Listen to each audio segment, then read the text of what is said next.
Modelo que os ministros não estão debatendo ali de frente um para o outro em tempo real, mas eles podem depositar os votos no sistema do Supremo Tribunal Federal e fica ali de forma virtual, qualquer pessoa pode também acompanhar dentro do site do Supremo. O que a gente tem nesse meio tempo é uma reação do Congresso Nacional, algo que a gente já esperava, já foi falado ontem sobre como isso impacta negativamente no Congresso, porque já está sendo uma queda de braço entre Palácio do Planalto e Congresso Nacional há alguns meses essa questão a respeito da desoneração, porque a gente viu essa lei ser aprovada no Congresso Nacional, o presidente Lula vetar a lei completamente, esse veto ser derrubado, na sequência do veto ser derrubado e a lei ser promulgada. O governo, o Palácio do Planalto, editou uma medida provisória, então revogando justamente essa lei que havia sido acabada de ser promulgada. E depois, como essa medida provisória teve reações negativas no Congresso, o Congresso dizendo que o Executivo estava atropelando a decisão da ampla maioria do Congresso Nacional, então o próprio governo recuou e falou, então vamos debater isso por meio de um projeto de lei aos poucos, mas enquanto esse projeto ainda está tramitando, veio essa decisão, então, do presidente Lula, de, por meio da Advocacia Geral da União, judicializar já essa questão. Acontece que, então, o Congresso reagiu, o presidente do Senado, Rodrigo Pacheco, se reuniu com a área técnica do Senado. Vamos lembrar que Pacheco também é presidente do Congresso Nacional, então ele também pode falar pelas duas casas, não só pelo Senado. E depois de se reunir com a área técnica, com a área jurídica, com a assessoria legislativa do Senado Federal, ele então já adiantou que ainda nessa sexta-feira eles vão ingressar no Supremo Tribunal Federal com um recurso para tentar justamente reverter essa decisão que foi tomada pelo ministro Cristiano Zanin. Pacheco já avisou que não vai esperar esse processo ter ali o referendo, a aprovação dos outros ministros ou não, ou seja, ele não vai esperar esse julgamento que está acontecendo no plenário virtual, que eu expliquei há pouco, ele já vai ingressar com recurso para tentar reverter essa decisão do ministro Cristiano Zanin. E nesse sentido, a gente vê esses ânimos acirrados entre executivo e legislativo ficando ainda mais acirrados. O próprio presidente do Senado, Rodrigo Pacheco, comentou que ele foi pego de surpresa também por essa judicialização, porque ele comentou, olha, bem no momento que a gente estava debatendo justamente o fato de se adiar aquela sessão de vetos que estava programada para acontecer ainda nessa semana e que daí a gente recebe essa surpresa, essa judicialização a respeito de um tema que foi aprovado com ampla maioria aqui no Congresso Nacional. E vamos lembrar que justamente essa sessão de vetos, super sensível para o Palácio do Planalto, já que estavam ali na pauta diversos temas que são muito importantes para o governo, como o corte que foi feito em emendas do orçamento deste ano, também outros assuntos como o veto que foi dado no projeto de lei que trata daquelas saidinhas, as saídas temporárias para presos, diversos temas sensíveis que o governo queria mais tempo para fazer articulação e negociação e recebeu justamente também uma parcela de apoio de Rodrigo Pacheco para conseguir esse adiamento da sessão. Então, Pacheco colocou ali de fato as claras, a gente pode dizer, ele deu uma jogada na cara justamente sobre como estava articulando diversos temas que são importantes e houve essa grande surpresa. Pacheco ainda defendeu que o argumento utilizado pela Advocacia Geral da União, que foi acatada pelo ministro Cristiano Zanin, não é um argumento válido. O de que os parlamentares aprovaram uma lei sem colocar qual seria o impacto orçamentário a respeito disso. Pacheco argumentou que se trata de uma prorrogação que já vem acontecendo desde 2011.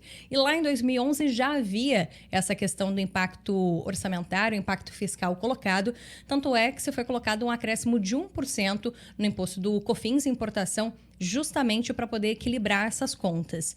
E ele afirmou que vai sim brigar no Supremo Tribunal Federal a respeito desse assunto e mais uma vez colocou inclusive ali um recado bem claro e direto para o governo que o próprio Congresso teve o apoio a diversas pautas que eram importantes ligado ao equilíbrio de contas públicas para o Palácio do Planalto, para o Poder Executivo. Aprovações como a PEC da transição, ainda logo antes do governo Lula assumir, teve a PEC de transição para garantir também um respiro ali nas contas públicas para conseguir entrar e já conseguir manter os pagamentos de programas sociais. Outras aprovações, como taxação de apostas esportivas, matérias envolvendo CARF, taxação de offshores. Ele elencou uma série de medidas que foram aprovadas ali no Congresso Nacional, reforçando que o governo não tem maioria no Congresso nesse momento, e que tudo isso era para ajudar no equilíbrio das contas públicas. E que então ele ficava surpreendido com dizer que a desoneração seria esse projeto que causaria esse grande mal, então, para as contas públicas. E a gente pode ver, sim, que mais que incômodo ali, houve talvez até uma irritação por parte dos líderes do Congresso Nacional com essa medida tomada pelo Poder Executivo, viu, Jesus? Pois é, Paula Cuenca, a gente sabe que quando envolve dinheiro é da natureza do ser humano, né? Aí a relação tensiona mesmo e o dinheiro no meio aí é motivo de discórdia e é isso que está no centro dessa questão que a gente está discutindo aqui. A gente estava com a imagem ali há pouco, o presidente do Senado, Rodrigo Pacheco, falando ali para os jornalistas, ao lado direito, para quem está assistindo, ao lado direito dele o senador Efraim Filho, que é o pai desse projeto, dessa proposta de desoneração. Esse projeto que teve como relator o senador Ângelo Coronel, que daqui a pouquinho vai conversar com a gente aqui no Poder Expresso dessa sexta-feira. E a gente, só para atualizar aqui quem está assistindo, porque a gente teve um probleminha na transmissão quando a Paula Cuenca começou a falar sobre essa judicialização de fato. O que aconteceu? O ministro Cristiano Zanin, atendendo a um pedido do governo federal, um pedido feito por meio da Advocacia Geral da União, concedeu uma medida cautelar, uma medida liminar, suspendendo ali trechos importantes, na verdade, o espírito da desoneração da folha de pagamento. Tudo isso foi suspenso por essa decisão monocrática do ministro Cristiano Zanin. Esse julgamento já está sendo avaliado em plenário virtual. No plenário virtual, os ministros analisam se referendam essa decisão monocrática do ministro Cristiano Zanin, lembrando que a Procuradoria-Geral da República ou algum ministro pode pedir destaque, levar essa discussão para plenário virtual. A gente tem aí uma grande expectativa, como a Paula bem pontuou, em razão do longo julgamento nesse plenário virtual, porque a gente tem um feriado na semana que vem, do Dia do Trabalhador, então esse julgamento em plenário virtual se estende até o dia 6 de maio. Se essa data estiver errada, a Paula vai me corrigir já já. E aí é isso mesmo. E o senador Rodrigo Pacheco tentando, de certa forma, se antecipar. Ele não quer esperar a conclusão desse julgamento, até porque, se seguir essa tendência, já com o ministro Flávio Dino e com o ministro Gilmar Mendes acompanhando o Cristiano Zanin, já é possível, é claro que em 11 ministros é difícil a gente saber se todos vão acompanhar, mas já é uma sinalização. Lembrando aqui que o placar está em 3-0. Qual a estratégia do senador Rodrigo Pacheco, então? Ele abriu uma nova frente nesse combate no Supremo Tribunal Federal, ingressando com um recurso para tentar reverter essa questão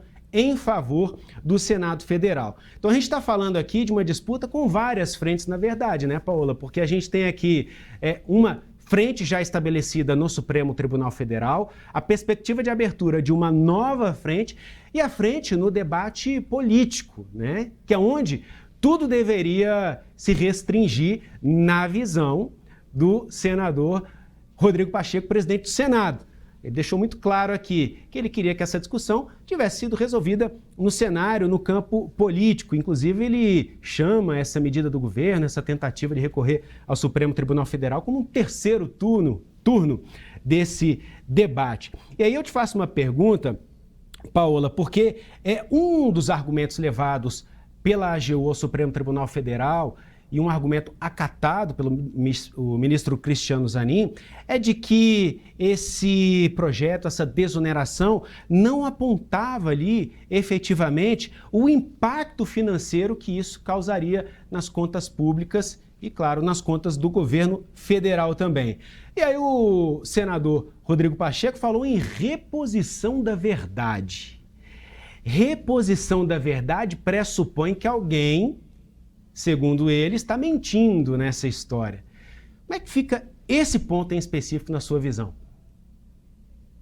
Olha, de fato, isso acaba alimentando ainda mais, né, esses ânimos acirrados que a gente já vinha acompanhando entre executivo e também o poder legislativo. A gente via muito também um conflito entre o presidente da Câmara dos Deputados, Arthur Lira, com o ministro de Relações Institucionais, Padilha, uma guerra ali bem declarada, quase não guerra, mas assim, o fato de Lira deixar muito claro que Padilha é um desafeto pessoal, chamá-lo de incompetente ali, enfim, às claras. Então a gente já via que havia essa rusga muito grande envolvendo também a Câmara dos Deputados. E ali no Senado, que ainda estava um clima complicado de entender o que estava acontecendo, porque Pacheco já vinha colocando ali, patrocinando algumas matérias que também não eram de apoio e interesse do governo, como é o caso da PEC que fala sobre a criminalização das drogas, que foi muito ali patrocinada também por Pacheco, teve o apoio de Rodrigo Pacheco, o texto, inclusive, inicial era dele, dessa PEC,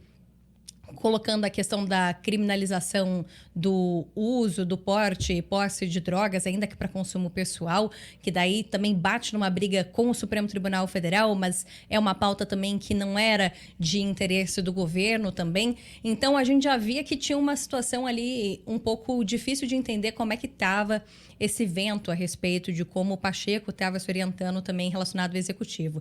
E esse movimento agora do Palácio do Planalto incomoda diretamente Rodrigo Pacheco, que, presidente do Congresso Nacional, representa as duas casas. Então a gente vê que ele recebe pressões tanto dos senadores quanto dos deputados, e esse assunto, essa judicialização incomoda ambos os parlamentares das duas casas, do Senado e também da Câmara dos Deputados.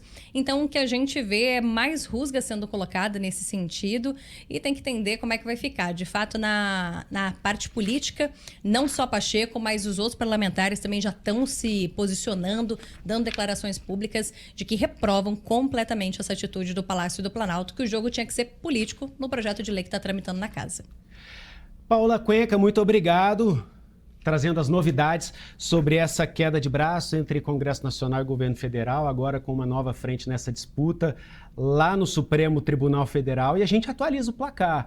O ministro Luiz Roberto Barroso acabou de votar 4-0 em favor do governo federal, contra os interesses do Senado, do Congresso Nacional. Vamos acompanhar, então, atualizando você que assiste o Poder Expresso, voto a voto, o desenrolar desse julgamento que serve para referendar ou não a decisão monocrática do ministro Cristiano Zanin, que atendeu ao pedido do governo federal, vetando ali a alma da desoneração da folha de pagamento para 17 setores da economia e municípios, pequenos e médios municípios brasileiros. Paula Cuenca, minha amiga, muito obrigado pela participação. Um ótimo final de semana para você. Para a gente, até mais.